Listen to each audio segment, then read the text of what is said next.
Imaginein mo pre kung isang araw magising ka sa isang kakaibang kwarto. Walang ideya kung anong oras na, nasaan ka o paano ka napunta doon. Siguradong karamihan sa atin ay matatakot at magpapanik. Pero para sa mangaka or manga artist na ito, ang unang pumasok sa isip niya nang magising siyang nakakadena ay baka napasarap lang ang tulog niya. Habang tinitingnan ng paligid, napansin niyang halos walang laman ng madilim at malamig na kwarto. Maliban sa isang tablet pero parang iPad sa isang sulok. Baka pwede niya itong gamitin para mag-online at humingi ng tulong. Pero nawala ang pag-asa niya nang pumasok ang isang batang babae. Chicks mga pre, nakamask at naka-school uniform. Binuksan niya ang pinto at diretsong sinabi, ang only purpose ng tablet na yan ay para mag-drawing ka. Araw-araw, simula ngayon. Pagkatapos mawala ng babae, sinubukan ng artist na maghanap ng paraan para makatakas. Nakalock ang mga shutters o bintana mula sa labas. Maaari niyang gamitin ito para gumawa ng ingay. Pero malamang ang makakarinig ay ang chikas na humuli sa kanya, hindi ibang tao. Muling nagpakita ang babae at sa pagkakataong ito ay binagsak ang isang tray sa harap niya. Sinipa pa ito papalapit gamit ang kanyang paa. Sinabi ng artist na wala siyang gana kumain. Sa magalang na paraan kung tutuusin. Sa totoo lang, kung sino mang normal na tao ang nakakulong sa isang madilim na kwarto at inalok ng tray ng yogurt, gulaman at mga 60 iba't ibang supplement, siguradong magtataka sila at hindi nila talaga kakainin yan. Pero walang ibang pagpipilian ng artist. Inutusan siya ng chicks na kumain. Sa huli, sumuko na lang siya at kumuha ng isang kutsara ng pagkaing parang galing sa ospital, habang nakatitig lang ang babae sa kanya na parang nakakatakot. Para bang hindi pa sapat ang pagdukot sa kanya. Minabuti pa ng babae na bantayan siya mula sa maliit na siwang ng pinto. Sinisiguradong maubos niya ang bawat kagat ng kanyang pagkain. Nakakadena pa rin ang artist sa tabi ng tablet. Wala nang magawa ang artist kundi maghintay sa susunod na pagbisita ng kanyang kidnapper na chicks. Pagbalik ng dalaga, nagulat siya nang makitang wala pa siyang naidodrawing. Parang hindi na nakakagulat yun mga pre. Ano bang inaasahan mong magagawa ng isang artist kung kinadena mo siya at pinakain ng parang pagkain sa ospital? Hindi naman siya makakagawa ng art sa gantong kalagayan. Sinabi ng artist na masama ang pakiramdam niya kamakailan at wala siyang inspirasyon para mag-drawing. Kaya iminungkahi ng babae na iguhit na lang siya. Sheesh! Siyempre kahit sinong manga artist ay siguradong nakapag-drawing na ng mga high school girls. Para mas ma-observe o mas makilala niya kung sino ba ang kidnapper niya ay hindi na niya ito tinanggihan. Ayaw naman ng babae na tanggalin ng kanyang mask, kaya kailangan ng artist na pag-aralan ng ibang detalye ng babae. Sinuri niya ang bawat bahagi ng mukha ng babae, ang mga eyelashes niya, ang mga kulay sa kanyang buhok, pati na rin ang posisyon ng kanyang mga nunal. Nakakakilabot man tignan pero wala naman siyang magawa. Sa hindi maipaliwanag na dahilan, naiintriga ang artist sa kanya at unti-unting nakaramdam ng inspirasyon. Sinimulan niyang mag-drawing habang nakatayo ang babae. Nakapose sa may pinto. Pagkatapos niya mag-drawing, parang nag-alangan siyang ipakita ito sa kanya. Siyempre, hawak ng babae ang lahat. Pagkain niya, bahay at mismong buhay niya. Ayaw niyang magalit ito sa kanya kung pangit ang drawing niya. Pero nang makita ng babae ang drawing, sinabi lang niya na maghubad siya. O ano yan? Ayos! Akala ng artist na hindi na madadagdagan ang pagka-weird ng sitwasyon niya. Siguro talagang hindi nagustuhan ng babae ang drawing. Kung sino man ang normal na tao, sa puntong ito ay magsasabi na sobra na or pumalag na sa chicks na kidnapper. Pero hindi ang taong ito. Nang utusan siyang magubad sa harap ng chicks na kidnapper, ang tanong lang niya ay kung maiipit ba ang damit niya sa kadena. Good job, boss! Ayos ang priorities mo! Kinuha ng babae ang susi at tinanggal ang kadena niya. Nanginginig at medyo kinakabahan. Hinubad ng artist ang pang-itaas niya. Hindi pa kontento ang dalaga hanggat hindi niya hinuhubad pati ang pang-ibaba. At matapos iyon ay inalalayan siya palabas ng kwarto. Hawak pa rin ang kanyang kadena. Siguro takot na ang artist pero dinala lang siya ng dalaga sa CR. Siguro ito ang reward niya sa wakas na nakapag-drawing siya. Mukha ngang ganun dahil nang makapasok siya sa bathtub, kinuha pa ng babae ang mga damit niya para labhan. Mukhang nagustuhan niya talaga ang drawing. Medyo nakakabaliw ang sitwasyon sa napakaraming paraan. Pero sa kabila ng pang-aabuso sa kanyang basic human rights, napaisip ang artist. Kailan ba huling beses na ang mga drawing niya ay nakapagpasaya ng ganoon sa isang tao? Pagkatapos ng ilang araw ng pagkakakulong, unti-unti niyang naaalala ang ilang bahagi ng mga nangyari bago siya nadukot. Sa totoo lang, hindi pala siya nakakulong sa isang sketchy na basement, kundi sa bago niyang apartment na kakalipat lang niya. Ibig sabihin, nakatali siya sa sarili niyang bahay at ang nagkulong sa kanya ay ang isang chicks na babae na nakapasok nang hindi niya nalalaman at kinadena siya. This story just gets crazier by the minute. Wow! English ba pre? Habang tumatagal, tila mas komportable na ang kanyang kidnapper sa kanya at madalas na lang siyang pinapanood habang kumakain. Tinanong pa siya kung kamusta ang lasa ng pagkain na para bang gourmet o 5-star restaurant. Pero malamig na pagkaing may kasamang kung ano-anong gamot lang naman. Natahimik siya sandali at tinanong ng babae kung may problema. Pero hindi niya binanggit ang tungkol sa pagkakidnap niya. Sinabi ng artist na medyo nagigilty siya sa libreng pagkaing ibinibigay ng babae sa kanya. Pero pinaalalahanan siya ng dalaga na hindi lang apartment niya ang gamit nila. Pati na rin ang mga bills niya at credit cards niya. Gamit ang pera mula sa tinatawag niyang mga account natin sa bangko. Nagtanong ang artist kung bakit natin ang ginamit niyang salita. Bank book naman ng artist yon. At saka paano kaya nalaman ng babae ang kanyang PIN? Simple lang ang sagot ng dalaga. Nakapost sa social media ang birthday niya kaya hindi ito mahirap hanapin. Mukhang kasalanan din niya ito kung tutuusin. At saka siya umalis para mamili. Iniwang mag-isa ang artist na lugmok sa pag-iisip na ginagastos lang ng dalaga yung mga pera na pinaghirapan niyang kitain. Nakita niya ang kanyang kidnapper na nakatayo sa harap niya. May hawak na kutsilyo at tinatanong siya kung bakit wala siyang utang na loob matapos ang lahat ng ginawa ng dalaga para sa kanya. May bahid ng pagkadismaya. Itinaas ng dalaga ang kutsilyo. Walang emosyon ang makikita sa kanyang muka. Mukhang sasaktan na siya nito nang bigla siyang magising na pawis na pawis. Panaginip lang pala, pero hindi pa rin siya safe kahit sa reality.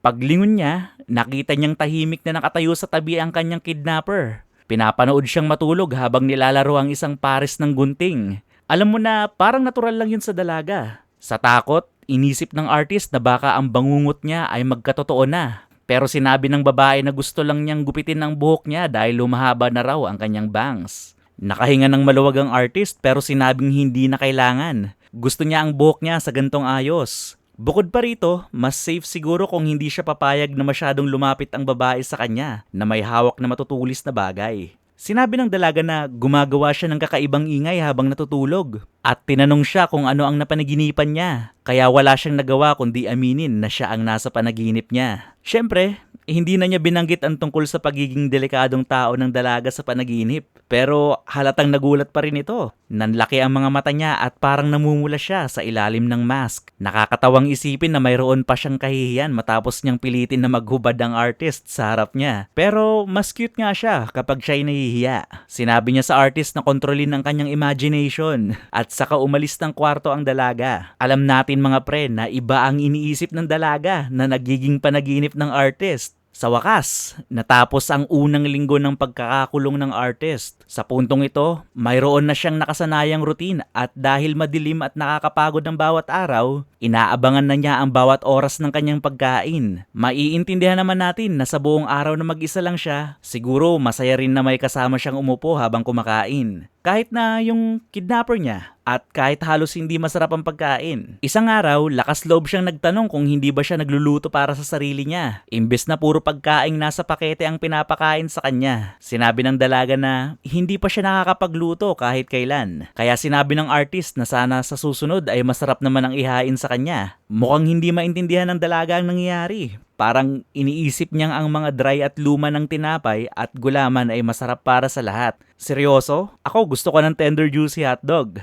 Tender juicy, baka naman. Kung tutuusin, ano ba ang silbi ng kutsilyo sa bulsa kung hindi mo rin lang gagamitin para magluto, hindi ba? Sa gulat niya, pumayag ang dalaga. O kung hindi man, nangako siyang susubukan. At base sa ingay na nagmumula sa kusina kinabukasan, mukhang tinupad nga niya ang kanyang pangako. Hindi nagtagal napansin ng artist na unti-unting humahaba ang kanyang kadena sa bawat bagong drawing na ipinapakita niya sa dalaga. Sa unang araw, halos kalahati lang ng kwarto ang kanyang nararating. Pero ngayon, mas malaya na siyang nakakagalaw sa kwarto niya. Isang araw napansin niya na bahagyang nakabukas ang pinto. Lumapit siya para sumilip sa labas pero nagulat siya nang bigla niyang makita ang mukha ng kanyang kidnapper. Pareho silang nagulat dahil nagkalapit ang kanilang muka. At biglang napaatras ang artist mga pre. Mukhang pareho silang may interest sa buhay ng isa't isa. Ang dalaga ay sumisilip sa artist habang ang artist naman ay sinusubukang alamin kung ano ang ginagawa ng dalaga at siguro naghahanap na rin ng paraan para makatakas. Nagpasalamat siya sa dalaga dahil sa pagpapahaba ng kanyang kadena. At sinabi ng dalaga na gusto lang niyang makagalaw ang artist ng mas maayos. Mukhang gusto niyang manatiling malusog ito. Pero nakakatawang isipin kung paano niya nagagawang magkunwaring nagmamalasakit sa health ng artist habang nakakadena ito sa madilim na kwarto. At puro gamot lang ang pinapakain. Medyo nahiya ang artist.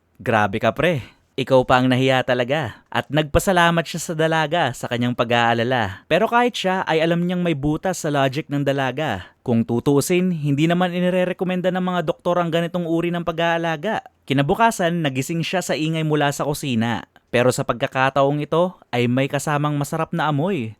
Sarap! Agad siyang pumunta sa pinto at nakita ang dalaga sa harap ng lutuan. Sa wakas ay naghahanda ng lutong bahay para sa kanya. Medyo na-excite siya. Sino ba naman ang hindi? Matapos ang isang linggo nang halos hindi makain na pagkain. Pero habang pinapanood niya ng mas matagal, napansin niyang mukhang hindi naging maganda ang epekto ng kanyang request. Halatang hindi sanay ang babae sa paggamit ng kutsilyo. At habang hinihiwa ang mga gulay, nagsimula ng umapaw ang tubig sa kaserola. Kung tutuusin, sinabi naman ng babae na hindi pa siya nakakapagluto. Baka hindi nga magandang ideya na paglutuin ng dalaga. Nang sa wakas, ay handa na ang pagkain. Parang wala pa rin ganang kainin ito ng artist, katulad ng mga nauna niyang pagkain. Pero kahit paano, mas okay na yon kaysa puro gamot, di ba? Sa kabila ng lahat ng takot na dulot ng pagkakakulong, hindi pa na-experience ng artist ang ganitong klaseng tensyon tulad ng nararamdaman niya nang ihain sa kanya ng dalaga ang unang pagkaing niluto nito sa buong buhay niya.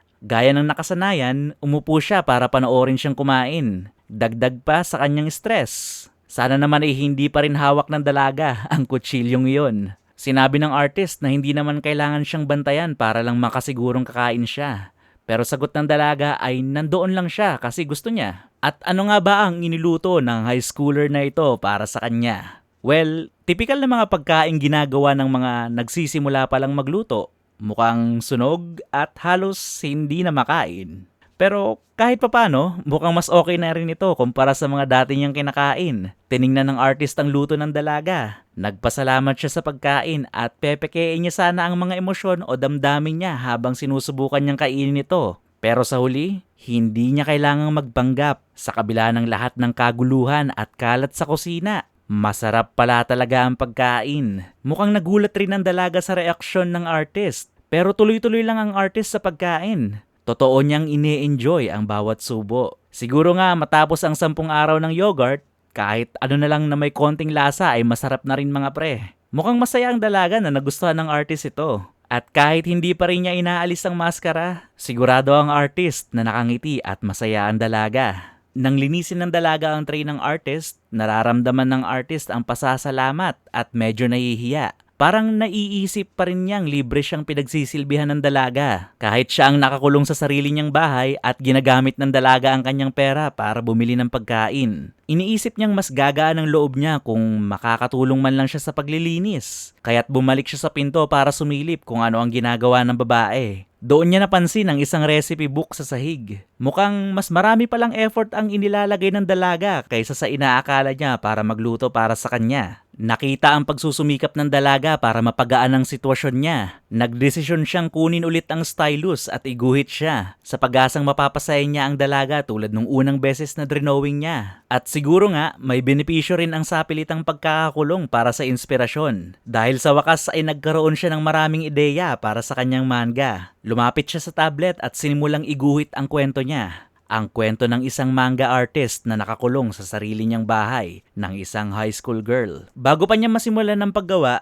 biglang pumasok muli ang babae sa kwarto. At sa taranta, sinubukan niyang itago ang draft na ginagawa niya. Pero napansin ito ng dalagang estudyante sa kanyang balikat. At sa kabila ng lahat, mukhang tuwang-tuwa pa siya. Lumabas pa siya ng kwarto na masaya. Mukhang sa wakas magiging bida na rin ang dalaga sa isang manga. At ang lahat ng kailangan lang gawin ay dukutin lang ang artist, gumawa ng financial fraud, at makapasok sa bahay ng artist. Simple lang mga pre. Ngayon na may proyekto ng pinagkakaabalahan ng artist, mabilis na lumilipas ang oras. Halos hindi niya na napapansin ang paglipas nito at naaalala niya ang oras kapag pumasok na ang dalaga na may dalang mainit na tray ng pagkain. Inilipag niya ito sa harap ng artist at ngayon ay mas mukhang kaakit-akit na ang pagkain. Isang homemade hamburger, kanin, tsaa or tea at salad na may ilang supplement lang. Halatang gumagaling na siya sa pagluluto.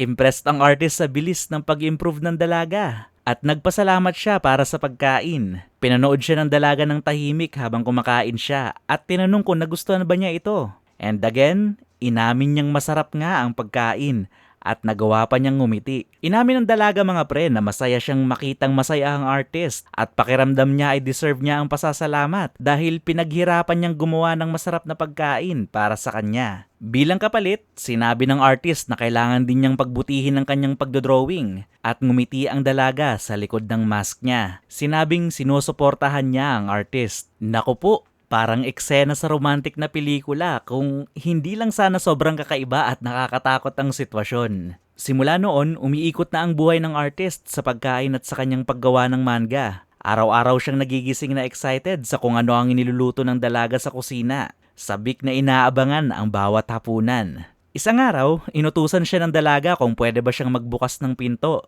At pumasok ito na may dalang dalawang tray sa pagkakataong ito. Sasabay na siyang kumain. Bahagyang nagulat ang artist pero mas ikinagulat niya nang simulan ng dalaga na tanggalin ng kanyang mask. Pinigilan niya ang dalaga bago nito tuluyang alisin ang mask. Tinanong kung sigurado ba itong gusto niyang ipakita ang kanyang muka. Kung tutuusin, kailangan niyang gawin ito para makakain, di ba? Sinabi ng babae na hindi naman ito malaking bagay pero alam ng artist mula sa panonood ng mga crime drama na hindi magandang senyalis ito. Karaniwan, ang mga biktima na nakakakita ng mukha ng kriminal ay hindi na nakakaligtas. Ngunit sinabi ng babae na huwag siyang mag-alala. Mula pa raw sa simula, nakapagdesisyon na siyang ipakita ang kanyang muka anuman na mangyari. Nang tuluyan na niyang ipakita ang kanyang muka, grabe ang pagkagulat ng artist at hindi agad nakakain. Kaya sinabi ng dalaga na kumain na siya bago ito lumamig. Medyo nakakatuwang isipin na ito ang kanilang unang sabay na pagkain. Kahit na ang isa sa kanila ay literal pa ring nakakadena sa pader. Ngayon, tila nakabuo na sila ng isang uri ng harmony sa kanilang routine mga pre. Nagigising ang artist sa tunog ng kanyang pagluluto at sinisimula ng araw niya sa pag-eehersisyo. Sinusubukang panatilihing fit ang katawan sa kabila ng pagkakakulong. Pagkatapos ng ehersisyo, papasok ang dalaga, dala ang almusal, at sabay silang kakain. Kadalasan ay tahimik lang sila. Pagkatapos ng almusal, binibigyan siya ng oras para mag-drawing. Ginagamit siyang modelo at nagtatrabaho hanggat kaya ng kanyang focus. Pagsapit ng gabi, umaalis na ang estudyante para maghanda ng hapunan. Sa mga magagandang araw, ito rin ang oras ng pagligo ng artist. Pero hindi ako sigurado mga pre kung ano ang magandang araw sa gantong sitwasyon ng artist natin. Pagkatapos niyang maligo, handa na ang hapunan kaya muli silang sabay nakakain. Nag-uusap sila tungkol sa mga simpleng bagay. Pagkatapos, lilinisin ng dalaga ang mga gamit. Iniiwan niya ang artist para matulog o gawin kung ano pa man ang pwede niyang gawin para aliwin ng sarili sa kanyang munting kulungan. Dahil wala nang ibang magawa, naisip ng artist na gumawa ng diary sa Twitter. Pero ex na tawag dun ngayon. Kinikwento ang mga kaganapan sa araw gamit ang mga drawings at pictures ng mga pagkain para maalala niya ang kanyang mga karanasan. Parang isang kakaibang scrapbook ng kanyang buhay sa pagkakakulong. However, ito'y parang bangungot para sa iba. Mukhang hindi naman gaanong iniisip ng artist ang sitwasyon niya. Ang talagang bumabagabag sa kanya ay ang manga na ginagawa niya. Madali lang gamitin ng babae bilang model sa mga drawings pero pagdating sa ugali or character ng dalaga, wala siyang alam tungkol sa kanya. Maliban sa obvious na bagay na isa siyang kriminal, muling dumating ang babae sa pinto at inanunsyo na handa na ang kanyang hapunan. Nang magkasama silang kumakain, tinanong niya ang tanong na matagal na niyang gustong itanong. Paano siya nakakapasok sa eskwela kung araw-araw siyang nasa bahay? Hindi gaanong maganda ang naging reaksyon ng dalaga, pero parang normal na tanong lang naman yun mga pre, diba? Kung tutuusin, lagi siyang naka-uniform, pero hindi mo siya nakikitang umaalis ng bahay. Sinabi ng artist na gusto lang niyang mas makilala siya, lalo na't nasa kamay niya ang kanyang buhay ngayon. Ilang sandali siyang hindi nagsalita at tahimik na tumayo para dalhin ang mga tray sa kusina. Pero pagdating niya sa pinto, sinabi niya ang kanyang pangalan, Konata. Isang mahalagang impormasyon ito. palatandaan na nagkakaroon siya ng mas malalim na tiwala sa kanya. Pero magdadala kaya ito ng problema sa ating artist sa hinaharap? Kung sakaling magkaroon siya ng pagkakataong tumakas, pipiliin niya bang tumakas o manatili sa tabi ng kanyang kidnapper? Isang araw, habang papunta sila sa banyo, napansin ng ating artist na may kakaibang pagbabago sa dalaga. Karaniwan, hinahatid siya ni Konata hawak ang kanyang kadena at ang nakakatakot niyang kutsilyo. Pero nitong mga araw na ito, ay nakalimutan niya na ang kutsilyo. Dito nagsimula ang isang ideya at nagsimulang magtanong ang artist, ano kaya ang mangyayari kung lumaban siya? Nagpasya siyang subukan ito at biglang hinila ang kadena na ikinagulat ni Konata nang dumulas ito sa kanyang kamay. Nagpanik si Konata at dala ng takot, bigla niyang kinuha ang isang ballpen at ito sa tiyan ng artist. Aray ko po. Napaatras ang artist, halatang nasaktan. Pero sa halip na pagalitan siya ni Konata, humingi ito ng paumanhin. At sinabi pa niyang sakin na lang niya ang sarili sa leeg bilang pagbawi. Mukhang hindi nga siya ganun kadaling lokohin tulad ng iniisip ng artist. Pero kahit paano, may malasakit siya sa kanya. Matapos niyang subukan ng limit, naramdaman ng artist na bumabalik ang pagiging mahigpit ni Konata. Mas mahigpit na ang pagbabantay niya. Kapag hinahatid siya ni Konata sa banyo, nakatutok muli ang kutsilyo. Kaya mukhang bumalik siya sa simula dahil sa ginawa ng artist. Pero hindi naman lubusang kagaya nung simula. Habang naliligo ang artist, biglang pumasok si Konata na nakabikini at nakamask pa rin. Kahit na nakikita naman niya ang mukha niya sa bawat pagkain nila. Nagulat ang artist at tinanong kung ano ang ginagawa niya habang papasok ito sa bathtub. Sabi ni Konata, nagdesisyon siyang bantayan siya kahit sa banyo. Nag-aalala na baka subukan niya muli ang ginawa niya. Mas concerned naman ang artist sa suot niya. Pero sabi lang ni Konata na ayaw lang niyang mabasa ang kanyang uniform. Malamang wala siyang tiwala sa kanya kahit sandali at gagawin ang lahat para siguraduhin hindi siya makatakas. Siyempre, medyo awkward na ang isang dalagang babae ay nakatayo ng halos walang saplot sa harap mo habang naliligo ka. Kaya nakiusap ang artist na umalis siya. Nangangakong hindi tatakas hanggat bigyan siya ng kaunting privacy. Mukhang may tiwala pa rin si Konata ng kaunti sa kanya. Dahil sa sinabi ni Konata, umalis siya at iniwan ng artist. Kinabukasan, abala ang artist sa kanyang manga series. Pero nagsisimula siyang mag-alala na baka sobra na ang nilalaman nito. Basically, sinusulat niya ang sarili niyang karanasan at batay sa mga alam niya tungkol kay Konata. Hindi naman talaga siya masama. Ang challenge ngayon ay kung paano niya maipapakita iyon sa kwento. At medyo mahirap nga dahil kung tutuusin, kinidnap pa rin siya nito at kinulong laban sa kanyang kagustuhan. Mahirap gawing maganda ang karakter na ganito. Habang abala siya sa pagtatrabaho, kumatok si Konata sa pinto at sinabing handa na ang hapunan. Pero nang makita niyang sobrang focus ng artist sa ginagawa, tahimik siyang lumabas ng kwarto. Nang kalaunan, nang kumalam ang tiyan ng artist, sa kanya naalala na nakalimutan niyang kumain. Iniwan ni Konata ang pagkain sa tabi ng pinto at may nakasulat pang mensahe ng good luck gamit ang ketchup sa kanyang pagkain. Kaya baka tama siya. Siguro nga hindi naman talaga siya ganoon kasama. Matapos ang mahabang gabi ng pagtatrabaho, hindi maganda ang tulog ng artist at natulog siya ng mas matagal kaysa normal niyang pagtulog. Sobrang tanghali na kaya iniwan ni Konata ang almusal niya sa mesa. May kalakip pang munting note na nagsasabing lalabas siya. Unang beses itong nangyari. Sa totoo lang, ngayon lang ata natin siya nakitang umalis ng apartment. Baka naman sa wakas ay gagamitin na niya ang school uniform at papasok na sa klase. Pero hindi gaanong interesado ang artist sa ginagawa niya dahil nakikita niya ito bilang unang totoong pagkakataon na makakatakas. Sino mang normal na tao ay agad tatakas pero sobrang invested siya sa kanyang manga kaya ayaw niya pang umalis. Kaya nagpa siya siyang pag-isipan ito ng mabuti sa susunod na pagkakataon. Pagbalik ni Konata, naabutan siyang nakatayo sa pinto at pumasok ito sa kwarto niya suot ang casual na damit sa unang pagkakataon. Nanlaki ang mga mata ng artist, napaluhod siya sa sahig. Tinanong niya kung saan siya nanggaling, nakaayos ng ganoon. Pero tinukso siya ni Konata at sinabing secret o baka sana nga ay lihim iyon kung hindi lang niya napansin ang price tag na nakasabit pa sa palda nito. Sa huli, bilang parusa sa kanyang tanghaling paggising, kailangan niyang i-drawing si Konata sa kanyang casual na damit. Kahit papaano, mukhang hindi naman ito alintana ng artist. Mukhang malapit na talaga siyang magkagusto sa kanyang kidnapper. Nang magsimula silang mag-drawing, hindi mapakali si Konata. Halatang sumakit ang likod niya mula sa matagal na pagpo-pose kahapon. Kaya natural lang na umupo siya sa mas kakaibang pose. nakahiga at nakabukaka. Tamang-tama para sa artistic excellence. Siguro, medyo nagulat ang artist pero hindi rin naman siya magrereklamo. Ang tanging problema lang ay ang mismong art. Hindi siya sigurado kung makakalusot ang gantong klaseng explicit na drawing at pinag-iisipan niyang bawasan ng detalye. O kaya, yung alam mo na pre, medyo i-tone down. Kahit paano, nakakatuwa rin na nagbihis si Konata ng espesyal para sa kanya at ngayon nakakaakit na nagpo-post para makuha ang kanyang atensyon. Kung tutuusin, baka may nararamdaman din ito para sa kanya. Ay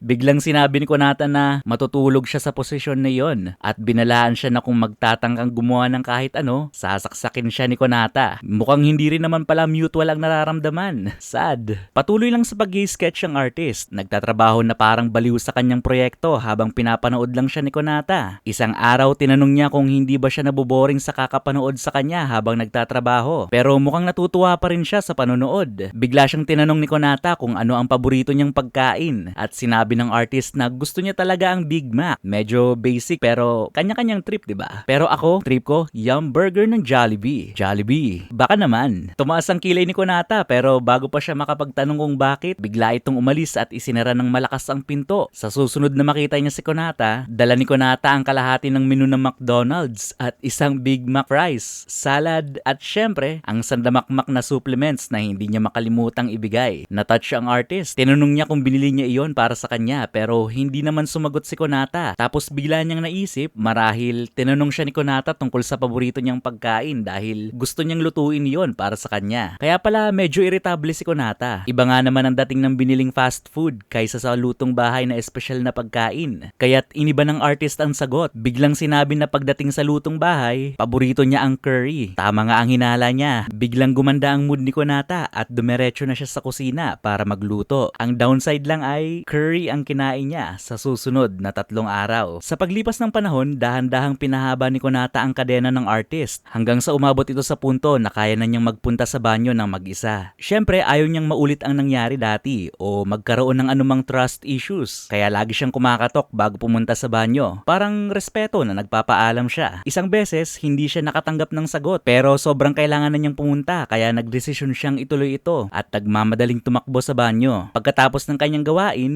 paglabas ng artist ay nagulat siyang makitang si Konata ay nasa hallway. Naka-underwear lang. Agad siyang humingi ng paumanhin pero kung tutuusin, kasalanan din naman ito ni Konata. Tumakbo siya palayo pero tinawag siya ni Konata at iminungkahing gawin na lang nilang medyo sexy na sketch ang nangyari. Na parang nagpapakita na gusto yata talaga niyang magkita sila ng ganoon. Mukhang game si Konata pero ang artist ay talagang hindi komportable. Sinabihan niya siyang magdamit pero ang mapanuksong kidnapper ay nagsuot lang ng maskara at nag-post na agad para sa kanya. Kinabukasan, nagising ang artist na may lagnat. Kawawa naman siya mga pre. Hindi na nakakagulat ito dahil matagal na siyang hindi nakakita ng araw at karamihan ng vitamins niya ay galing lang sa supplements. Sa kabila nito, halatang sobrang nag-aalala si Konata at ginagawa niya ang lahat para alagaan siya. Ginamit niya ang lahat ng mga normal na pamamaraan, maligamgam na towel sa ulo at siguraduhing may sapat siyang makakain. Syempre kung kilala natin si Konata, hindi niya palalagpasin ng pagkakataong mapalapit sa kanyang bihag. Siya mismo ang magdedesisyon na pakainin ng ating artist, hindi gamit ang karaniwang tray. Hinihipan pa ang pagkain bago ito isubo sa kanya. Pero hindi lang siya ang natutuwa sa pagkakataong ito para maging malapit sa isa't isa. Lalo pang namumula ang mukha ng artist sa tuwing lumalapit si Konata. At tila hindi lang dahil sa lagnat yon, may halo rin sigurong kilig. Matapos ang pag-aalaga at atensyon na ibinigay ni Konata, mabilis na gumaling ang artist at agad siyang bumalik sa kanyang tablet at nagdodrawing ng iba't ibang pamilyar na pose ni Konata. Pareho na silang komportable sa process at halos kabisado na ng artist ang bawat detalye ng katawan ni Konata. Dahil sa kanilang pagiging malapit, nagpa siya siyang itanong ang tanong na bumabagabag sa ating lahat mula pa sa simula. Bakit palaging naka-uniform si Konata? Mukhang hindi naman siya pumapasok sa eskwela dahil lagi siyang nasa bahay, nagluluto o nagpapapose para sa kanya. Kaya ano nga bang silbi ng uniform na ito? Hindi natuwa si Konata sa mga tanong niya.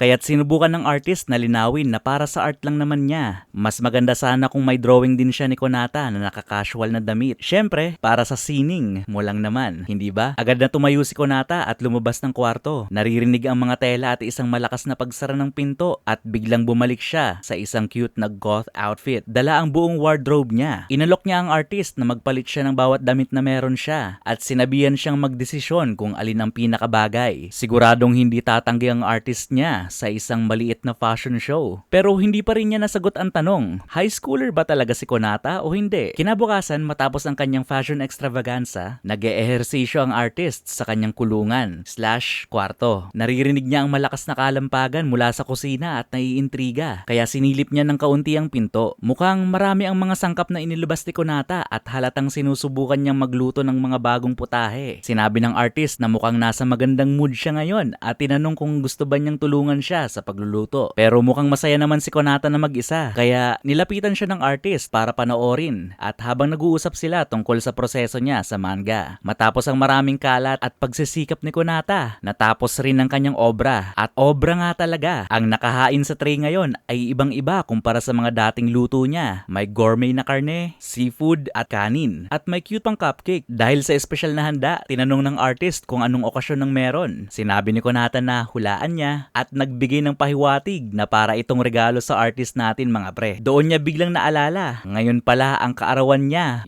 Happy birthday pala sa'yo par. Mapapaisip ka kung ano kayang mga gamot ang pinalulunok sa kanya ni Konata. Paano nga ba makakalimutan ng isang tao ang sarili niyang birthday, di ba? Kinabukasan, may nangyari sa unang pagkakataon mula nang makulong ang artist. Nagising siya sa sikat ng araw na pumapasok sa kwarto. Tumayo siya at natuklasan na bahagyang nakabukas ang shutter o ang bintana niya. Hindi man malaki, pero baka simula na ito ng mas malaking kalayaan. Isa pang gantimpala para sa sipag niya sa paggawa ng manga. Nang magkasama silang kumain, tinanong niya si Konata kung siya ang nagbukas ng shutter. Sagot ni Konata ay oo, dahil hindi raw healthy ang hindi nakakalanghap ng araw. Tama naman siya, pero isang buwan na niyang pinagkakaitan ng sikat ng araw ang artist. Hindi ba't medyo huli na para magkunwaring concerned sa kalusugan niya? Gulat din ng artist, pero higit sa lahat ay dahil hindi niya inaasahan na magiging ganoon siya kaluwag. Sinabi ni Konata na hindi naman sapat na bukas ito para makalusot siya at dahil nangako siyang hindi tatakas, wala siyang dapat ikabahala. Pagkatapos, tinanong siya ni Konata kung bakit hindi pa siya nagtangkang tumakas. Maraming posibleng dahilan sa isip ng artist, pero sinabi niya na lang na mas makakagawa siya ng magandang manga kung mananatili siya. Pero sigurado akong ang palaging banta ni Konata na sasaktan siya ay may kinalaman din dito. Mukhang na-assure naman si Konata at naniwala sa kanya, kaya tinanggal na niya ang kadena ng artist at sinabing simula ngayon, hindi na niya ito kailangang isuot maliban na lang kung matutulog siya. Isang malaking hakbang ito para sa kanilang dalawa at siguro kung sino mang hindi obsessed kay Konata ay ituturing itong pagkakataon para tumakas. Pero gusto lang talaga ng artist na matapos ang kanyang manga, kaya mukhang hindi pa siya tatakas kay Konata anumang oras sa ngayon. Isang gabi, medyo natagalan ng hapunan at walang naririnig na ingay mula sa kusina ang ating artist. Kaya tahimik na lumabas ang artist para tulungan siya at nadatnan niyang nakatulog si Konata. Dahil bihira niya itong makitang natutulog, napagpasyahan niyang wag siyang gisingin at siya na lang ang magluluto ng hapunan. Pagkagising ni Konata, tapos na ang artist at inihain ng isang tray ng pagkain sa harap niya. Sobrang natouch si Konata, halos maiyak at humingi siya ng paumanhin dahil nagluto ang ating artist. Pero ox lang naman yun siguro mga pre kasi nagluto yung artist natin, hindi siya naggalo.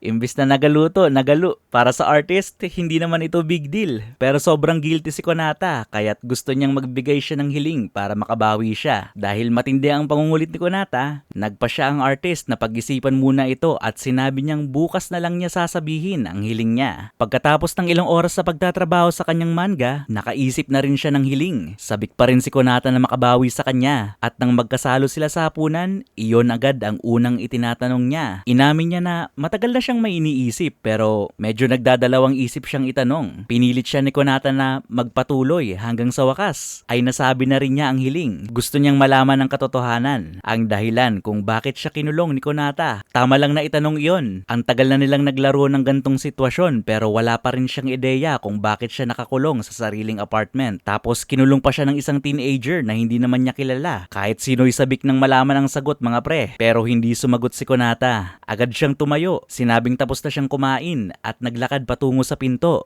Napagtanto ng artist na maaaring sumobra ang tanong niya kaya humingi siya ng paumanhin at sinuggest niya na kalimutan na lang nila ang tanong na yon. Pero bago siya lumabas, sinabi ni Konata na sasabihin niya na. Akala lang daw niya ay alam na rin ng artist ang dahilan. Ano bang klaseng pasikot-sikot na sagot yun? Kinabukasan, hindi na niya matagpuan si Konata kahit saan. Hindi nagtagal, labis na pinagsisihan ng artist ang pagtatanong niya. Hindi naman talaga ganun kahalaga sa kanya kung ano ano ang motibo ni Konata. At ngayon na nawala siya, pakiramdam niya ay napakawalang kwenta ng tanong na yon. Malalim ang naging epekto ng pagkawala ni Konata sa kanya. Hindi lang siya malungkot, kundi naapektuhan din ng kanyang paggawa ng manga. Hindi siya makapag-drawing kapag wala si Konata at tila nawala na siya ng kwento para ipagpatuloy. Sandaling naisip niyang sumuko na lang, pero napagtanto niyang hindi yon patas para sa kanya o kay Konata. Kung susuko siya, masasayang ang huling buwan ng kanilang pagdodrawing, pagluluto at pagsasama. Kaya't imbis na magmukmok, nagpa siya siyang mag-focus. Naisip niya na ang pagiging busy niya sa paggawa ng manga ay ang magpapanatili kay Konata sa isip niya. Kaya nagdesisyon siyang magpursigi at ipinangakong hindi lalabas ng kwarto hanggang sa matapos ang kanyang draft ng manga. Nakakatawang isipin, sa oras na nagkaroon siya ng tunay na pagkakataong tumakas, siya pa ang nagkulong sa sarili niya. Minsan hindi ko talaga maintindihan ng taong ito mga pre. Tapat siya sa kanyang pangako. Hindi lumabas ang artist kahit na lumubog na ang araw at lumabas na ang buwan. Tuloy pa rin siya sa pagtatrabaho. Kinabukasan, nakamark ang pagtatapos ng isang buong buwan ng pagkakakulong ng ating artist. Nagising siyang nakayuko sa kanyang tablet. Natulog na pala siyang nakasubsob dito kagabi. Sa wakas, natapos na ang unang draft. Ang pagkawala ni Konata ay mukhang nakatulong pa dahil nakatutok siya sa story ng manga imbes na palaging nadidistract sa pagdodrawing niya kay Konata. Ngayon natapos na, ang unang taong gusto niyang makakita ng draft ay si Konata. Pero hindi niya ito makita kahit saan. Literal na walang bakas ng kanyang presensya sa apartment. Pati na ang dating kadena at padlock ay nawala na rin, na parang hindi ito kailanman naroon. May posibilidad kayang lahat ng ito ay guni-gulin lang niya? Halos mawala na rin siya sa kanyang katinoan. Baka nga naman ito'y isang mahabang panaginip niya lamang mga pre. Ang artist ay nagsimulang magduda sa kanyang sariling alaala. Pagkatapos ng lahat, medyo convenient nga. After ng art block niya, may isang cute na high school girl na nagkulong sa kanya at pinilit siyang gumawa ng manga. Baka nga bunga ito ng matinding stress at isang buwang halusinasyon. Ang tanging bagay na sure siya ay ang amoy ni Konata, na bahagyang naaamoy pa niya sa loob ng kanyang kwarto. Natagpuan niya ang kanyang telepono sa sahig ng kabilang kwarto nang biglang tumunog ito. Tumatawag ang kanyang editor, sinasabing ang bagong draft ay ang pinakamagaling na nagawa niya. Kahit na sure ang artist na hindi niya ito naipadala. Ayon sa editor, natanggap niya ito sa mail at sabik na siyang makita ang kumpletong manga. Habang iniisip pa ng artist kung paano ito napunta sa editor, biglang bumukas ang pinto at pumasok si Konata. Dala ang isang maleta. Ngayon talagang natataranta ang artist natin mga pre. Hindi pa rin niya alam kung bakit biglang nawala si Konata at bakit siya kinulong noong una o kung tunay nga bang totoo si Konata. Pero tila normal lang si Konata. Binati siya sa pagtatapos ng manuscript at nangako siyang tutulungan niya ang ating artist hanggang mapublish ang manga. Mukhang mas marami pang tanong ang ating hindi pinangalan ng artist kaysa kasagutan. Pero kahit paano, may natapos siyang draft mula sa mga kakaibang pangyayaring ito. Kinabukasan, nagising ang artist na mas masigla kaysa dati. Sumisikat na ang araw.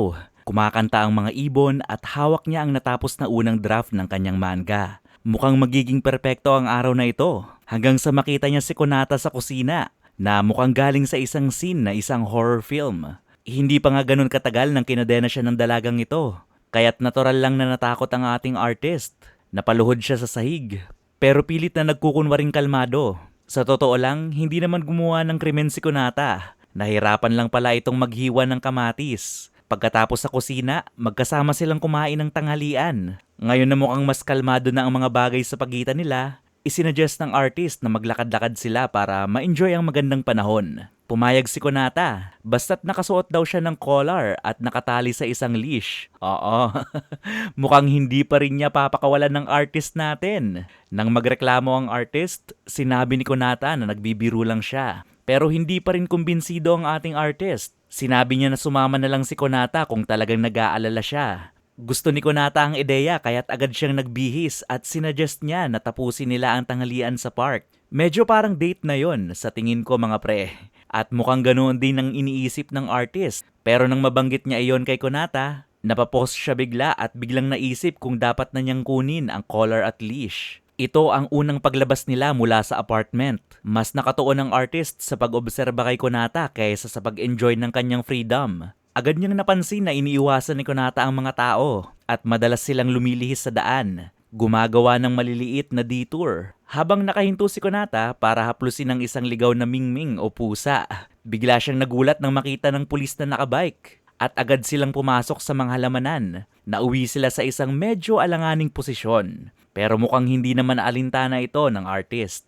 Pero mukhang may natutunan siyang bago. na sobrang praning ang kanyang kidnapper pagdating sa mga pulis. Hindi na rin nakakagulat, lalo't kinulong niya ang isang matandang lalaki sa sariling bahay nito ng isang buong buwan. Matapos ang insidente sa park, nagpa siya silang bumili ng pagkain. Gusto ni Konata na bumili ng mga sangkap para magluto.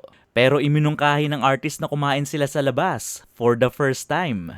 Doon inamin ni Konata na hindi pa siya nakaranas kumain sa labas. Medyo nakakagulat, parang namuhay ba siya sa kuweba buong buhay niya. At para sa kanyang unang kain sa isang restaurant, pumili sila ng McDonald's. Sad, hindi Jollibee. Jollibee, baka naman. Hindi man ito gourmet pero sobrang natuwa si Konata sa burger at tinanong pa kung pwede niya itong kainin araw-araw. Matapos ang isang araw na paggagala, napagpasyahan nilang umuwi na. Sa daan nila pa uwi, may napansin si Konata at tinanong niya ang artist kung pwede ba siyang maghintay sandali. Iniwan niya ang artist para makapagpahinga ng kaunti habang mag-isa. Habang nagpapahinga, biglang may lumapit na stranger at niyaya niyang sumama ang ating artist. Nag-aalok na maghanap sila ng mga babae para magkasama.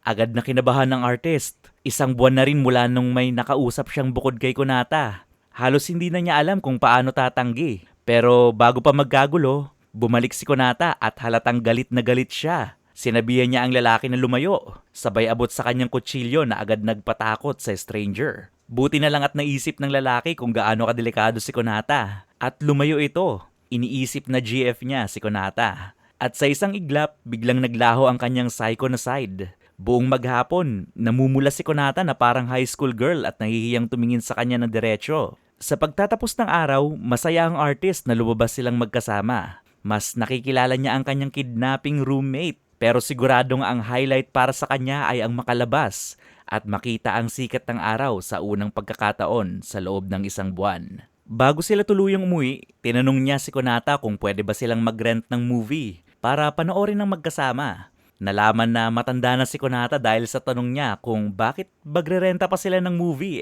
kung may Netflix naman. Pero nagpunta pa rin sila sa isang video store. Nagtagal ang artist sa pagtingin sa mga shelves. Sinusubukan niyang hulaan kung anong klaseng movie ang magugustuhan ni Konata. Dahil bata pa siya at nasa eskwela, baka magustuhan niya ang isang chick flick o pangbabaeng mga movies. Pero naisip niya rin na dahil halos naglabas ito ng kutsilyo sa isang stranger kanina, baka mas bagay sa kanya ang horror. Sa huli, lumapit si Konata habang hawak pa niya ang horror film at inamin na sobrang takot siya sa ganoong mga palabas. Medyo naguluhan siya sa buong pagkatao ni Konata. Pinili ni Konata ang isang manga adaptation, kaya't sinimulan na niyang isauli ang kanyang mga napili.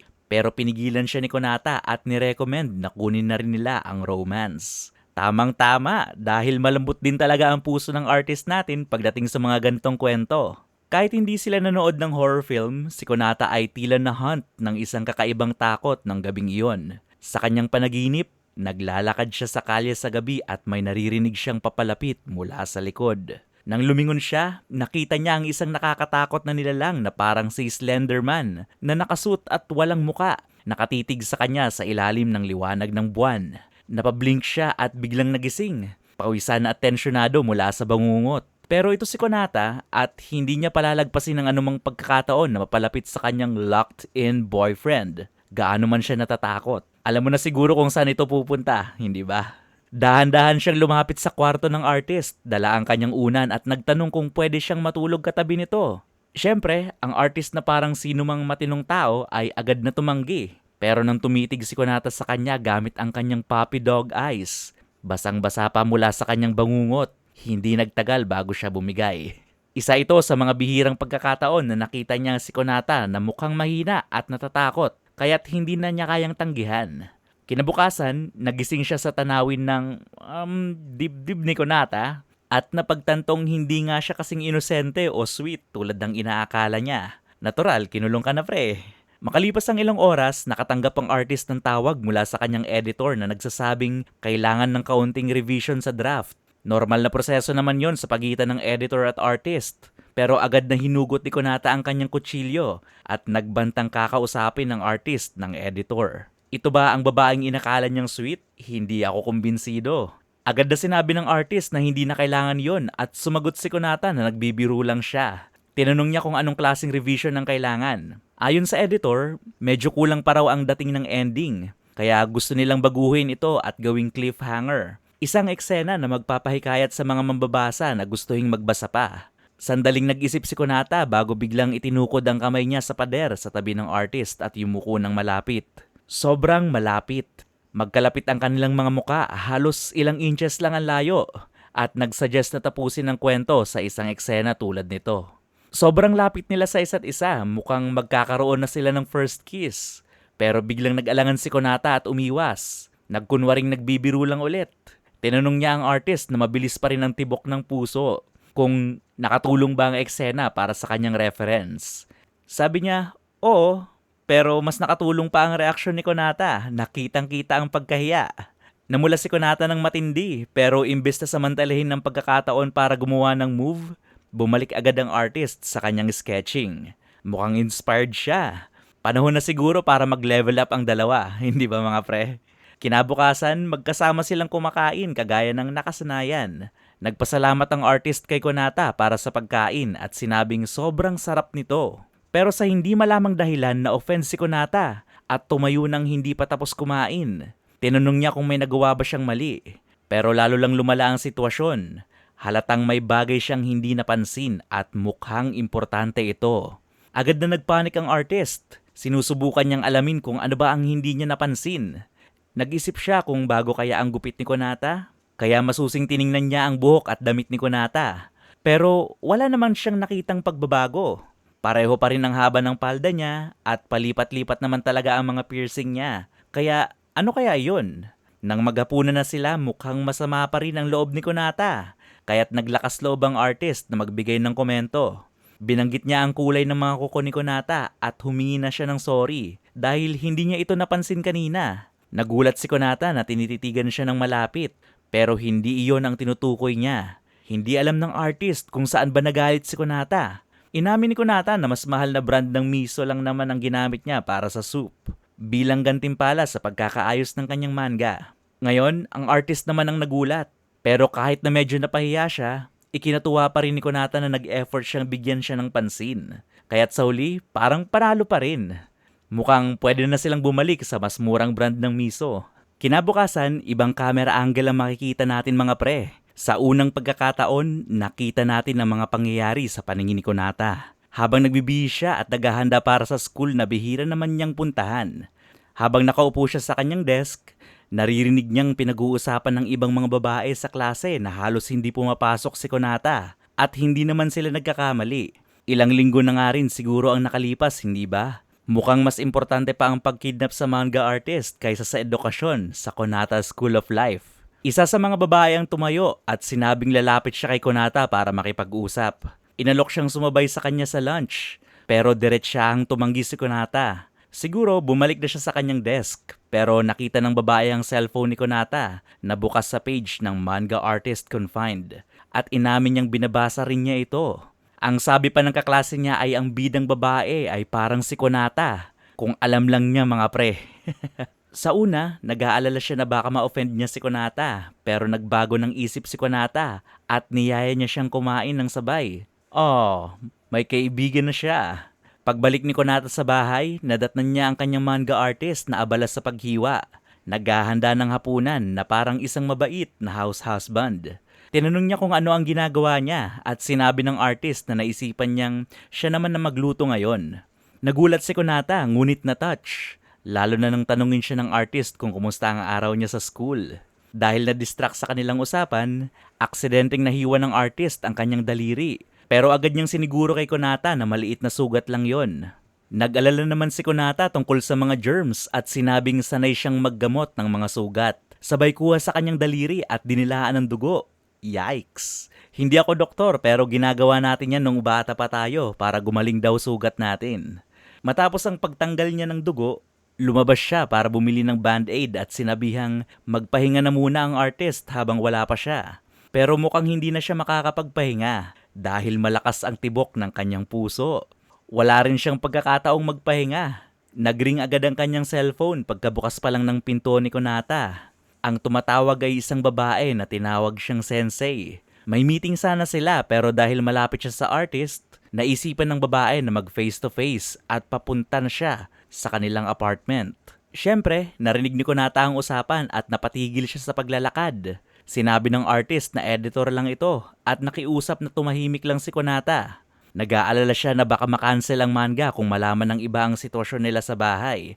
At tama naman siya. Kahit si Konata ay nakitang may punto siya. Kaya't iniwan niya itong tapusin ang usapan sa cellphone. Siyempre hindi ganoon kasimple ang mga bagay. Habang papalabas si Konata ng bahay, bigla niyang nakasalubong ang editor ng artist na nakatambay sa labas. Mukhang magiging masaya ito. Ngayon, wala na silang maitatago. Inihatid ng editor si Konata pabalik sa apartment at tinanong ang artist kung ano ang paliwanag niya at bakit may high school girl sa kanyang apartment. Naghanap siya ng palusot at sinabi na fan lang si Konata. Isang fan na nagpakita ng awa sa kanyang kaawa-awang buhay at nag-alaga sa kanya. Pero mabilis na nahuli ng editor ang totoo. Iniisip niyang ginamit ang batang ito bilang model para sa kanyang manga. Tinangka ng artist na itanggi ito. Pero agad na bumaling ang editor kay Konata at sinimulang tanungin siya ng sunod-sunod.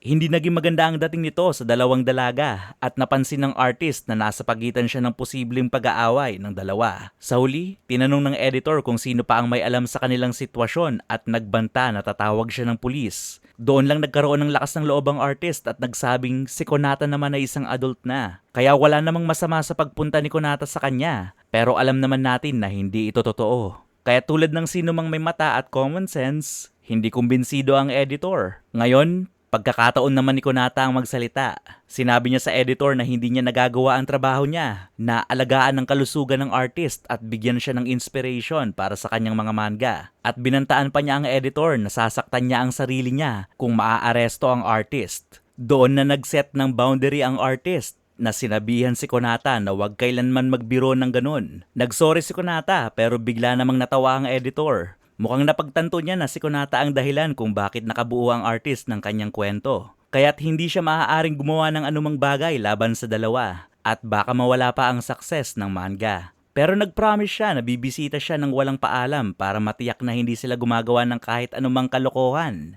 At seryoso siya at nangihingi pa nga ng extra na susi ang editor. Bakit kaya may kutob akong parang mahuhuli si Konata at ang artist na may ginagawang kalokohan? Pagkaalis ng editor, agad na binanggit ni Konata ang pagsisinungaling ng artist tungkol sa edad niya. At sinabi na ngayon ay pareho na silang masama. Pero parang hindi naman magka-level yung pagiging masama nila, pero sige na nga. Biglang bumalik ang editor. Sakto para makita silang naghiwalay sa isang kahinahinalang paraan. Pero kailangan na nilang ituloy ang kanilang meeting. Nang magsimula silang mag-usap tungkol sa trabaho, sinabi ng editor ang part ng may date scene at sinabing kailangan itong gawing mas kapanapanabik. Naging personal ang pagtatanong ng editor at tinanong kung may experience ba ang ating artist sa pakikipag-date na maaaring pagkunan ng idea. Hindi siya nagulat nang sabihin ng artist na wala pa. Hindi naman nagtagal. Sumingit si Konata at iminungkahi na lumabas ang artist para makakuha ng karanasan sa pagde-date. At agad na nag-volunteer bilang test subject. Sa hindi malamang dahilan, suportado ng editor ang ideyang ito. Kahit na kanina lang ay para siyang teenage girlfriend police. Dahil tight ang schedule ng editor, sinabi niyang dapat silang mag-date kinabukasan at sasama siya para magbantay. Halatang may konting pagdududa pa rin siya sa tunay na edad ni Konata at umalis na ang editor. Pagkaalis ng editor, tinanong ng artist kung talagang okay lang ba kay Konata ang napag-usapan nila. Handa naman si Konata na gawin ng kahit ano para sa ikabubuti ng manga, kaya't wala siyang pakialam. At least, may isa sa kanila na malinaw ang priorities. Samantala, sobrang kinakabahan ng artist sa kanyang kauna-unahang date kaya hindi siya nakatulog ng buong gabi. Pero hindi lang siya ang hindi mapakali. Naririnig niya si Konata na palipat-lipat sa kwarto niya at sinusubukan ang iba't iba niyang outfits buong gabi. Sa huli, pareho silang mukhang pagod kinabukasan. Lumabas ang artist mula sa kwarto. Sinusubukang magmukhang normal at nakita niyang nauna nang umalis si Konata. Iniwanan siya ng almusal. Nagmadali siyang lumabas para makipagkita kay Konata at nagsimula silang maglakad sa kalye na may napaka-awkward na katahimikan. Para mas lumala pa ang sitwasyon, nakatanggap siya ng text mula sa editor na sinasabing pinapanood niya sila. Hindi ba't medyo creepy yun? Pero may point rin naman siya. Kailangan nilang magkaroon ng magandang reference material para sa manga. Kaya dapat nilang gawin ay gawing mas exciting dapat ang kanilang date. Kaya't huminto sila sa isang bubble tea place at kumuha ng drinks. Pero hindi pa rin kontento ang kanilang creepy spectator. Sinabi niyang pumunta sila sa mas interesting na lugar. Tinanong ng artist si Konata kung may lugar ba siyang gustong puntahan. Kumikilos si Konata na parang cute na bata at sinabing gusto niyang pumunta kahit saan basta gusto rin ito ng artist, na ikinutuwa naman ng kanilang editor. Nagpaka-gentleman ang ating artist at dinala si Konata sa aquarium dahil hindi siya komportable sa malaking crowd. At sa totoo lang, talagang nagustuhan ni Konata ang lugar. Sobrang aliw siya sa baby octopus kaya bumili ang artist ng stuffed toy mula sa souvenir store para sa kanya. 10 points para sa ating artist. Siyempre, ang presensya ng editor na palihim na kumukuha ng mga litrato sa sulok ay medyo nakakasira ng mood. Kaya nagpa siya silang pumunta sa susunod na pupuntahan. Nanood sila ng palabas, kumain at sa kabuuan ay talagang masaya ang kanilang date. Sa wakas, nagpa siya ang editor na tapusin na ang date nila. Noong hindi binabantayan ng editor sila Konata at ang ating artist, ay agad namang sinunggaban ni Konata ang pagkakataon. Bigla niyang hinila ang artist at isinakay siya sa bus. Bago pa man mapagtanto ng editor ang nangyayari, wala na sila. At ngayong si Konata na ang may kontrol, mukhang magiging mas seryoso na ang mga susunod na mangyayari. Dahil laging mabait at disiplinado ang ating artist, medyo nakokonsensya siya sa pagtakas sa kanilang editor. Pero tulad ng inaasahan, wala namang pakialam si Konata. Pagdating nila sa huling hintuan ng bus, ay napadpad sila sa isang lugar na tila gitna ng kawalan. Naglakad sila pabalik sa main road, pero tulad ng sa isang rom-com, inabutan sila ng ulan at kinailangan nilang sumilong sa isang laundry shop. Alam nyo na siguro kung saan ito patungo mga pre, hindi ba? Basang-basa silang dalawa at may mga washing machine sa tabi. Natural lang na magubad si Konata para patuyuin ang damit, di ba? Sinabihan niya ang artist na gawin din ito dahil mukhang matatagalin pa sila roon. At ayun, dalawa lang silang magkasamang nakatayo sa laundry shop. Nakatalikod sila sa isa't isa, basang-basa. Perfect. Tumawag ulit ang editor pero hindi ito sinagot ni Konata. Sinabi ng artist na malaki ang utang na loob niya sa editor, lalo na pagdating sa kanyang career. Kaya't magiging masaya siya kung susubukan nilang maging kasundo ang editor. Pero diretsahan siyang tinanong ni Konata kung nagagandahan ba ang artist natin sa editor. Sinabi niyang hinding-hindi pa sumagi sa isip niya yun. Kaya hindi niya masasabi kung maganda ba ang editor. At syempre, ito ang perpektong sagot. Kontento si Konata at nangakong magiging mas maayos ang pakikitungo sa editor sa susunod. Tapos na ang ulan. Tuyo na rin yung mga damit nila. Kaya nakauwi na silang dalawa at nakita nila ang editor na naghihintay sa kanila. Kinabukasan, bumalik sila sa normal na routine. Magkasamang kumakain ng ramen, pero parang medyo kakaiba ang kilos ni Konata. Sinabi niyang wala lang siyang ganang kumain pero nagdududa ang artist. Habang naguhugas siya ng pinggan, nagkaroon siya ng flashback. Pero hindi niya maalala ang kabuuan nito bago pa may marinig siya na ingay mula sa kabilang kwarto. Agad siyang tumakbo at natagpuan niya si Konata na nakaluhod sa sahig. Sinabi ni Konata na nadapa lang siya. Pero nang hawakan niya ito, napansin niya agad na may lagnat siya. Mukhang hindi kayang tumayo ni Konata kaya bubuhatin siya ng artist. Baka sinadya ni Konata ang sitwasyon na ito. Hindi ko rin masisisi kung ganoon nga. Habang nagpapahinga si Konata, nagpanik ang artist. Iniisip kung paano siya matutulungan. Inalok niya ito ng tubig at gamot at sinabing gagawin niya ang anumang iutos nito. Ayan na. Sinabi ni Konata na gusto niyang magpalit ng damit at magpatulong magpapunas ng katawan dahil pinawisan siya ng gusto dahil sa lagnat. Sinimulan ng artist ang pagpunas at bawat paggalaw ni Konata ay nagpapanik ang artist natin. Pero tila talagang mahina si Konata. Habang sinusubukan siyang alalayan ng artist ay bigla siyang napahiga sa sahig at napaluhod din ng ating artist. Ayun guys, kung gusto niyo ng reference material, eto na yon. At sa uli, nakatulog si Konata. Pareho silang basang-basa na ng pawis, kaya't pumunta ang artist sa kusina para magpalamig. Doon niya natagpuan ng parehong gamot na para sa lagnat na ibinigay sa kanya ni Konata noon, kasama ang iba't ibang gamot. Hindi niya alam kung saan galing ang mga yon, hanggang maalala niya ang mga unang araw ng kanyang pagkakakulong, kung saan binibigyan siya ni Konata ng halos daan-daang tableta bawat araw. Bigla niyang naintindihan ng totoo. Ang pagkakakulong na ito ay isa lang palusot para alagaan siya mula sa simula. Hindi siya ang kanyang kidnapper. Siya ang savior niya. Sinisikap niyang alagaan siya mula po noong nagsimula ang lahat ng kwentong ito. Kinabukasan, nagising si Konata na magaan ng pakiramdam. Bumangon siya, nagbihis at lumabas para salubungin ang artist na naghahanda ng pagkain para sa kanilang dalawa. Masaya ang artist na makitang bumubuti ang kalagayan niya, pero nagulat din siya. Kagabi kasi nang bumalik ang artist sa kwarto ni Konata, narinig niya na nagsasalita ito habang natutulog. Pero ngayon, wala siyang matandaan kung ano ba ang sinabi niya. Sinuggest ng artist na maglakad-lakad silang dalawa ngayong magaling na siya. Kilala siya ni Konata. Paglabas pa lang nila, tinanong na siya nito kung may gusto siyang sabihin. Kaya't dumiretso na siya sa punto.